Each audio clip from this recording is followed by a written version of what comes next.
jouluaattoa kaikille vuonna 2023. Mä oon nyt porukoilla tällä hetkellä. Tulin tuossa 2. päivä eli perjantaina. Huomaatte varmaan mun äänestä, että mä oon ollut vähän kipeänä. Mä olin viikolla oikein kunnolla kipeänä, mutta nyt mä alan olla silleen parempaan päin. Että joo. Ajattelin kertoa vähän uutisia, että mä oon saanut töitä. Ja mulla alkaa työt 8. päivä 1.2024.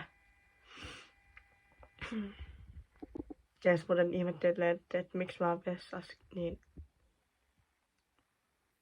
kaikki nukkuu vielä. Kaikki eli mun porukoitten kissa ja sitten isäpuoli. Että sellaista. Mä en vielä tiedä, mitä mä teen. Nyt äsken ajattelin katsoa Pinja Marit Siroudin uuden videon ja Nedden uuden videon, siis joulukalenterit videon.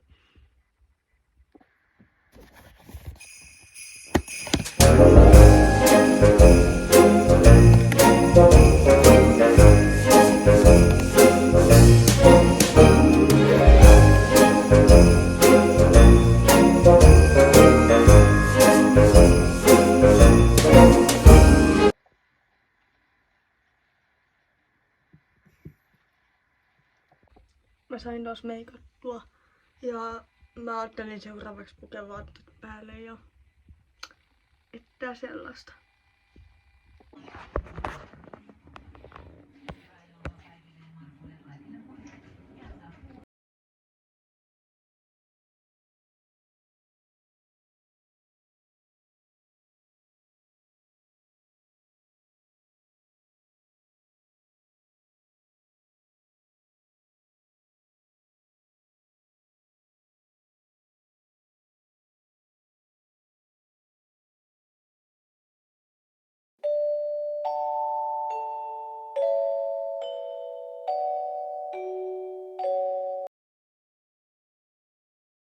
Ajattelin tulla lopettelemaan tän jouluaattomaideen nytte.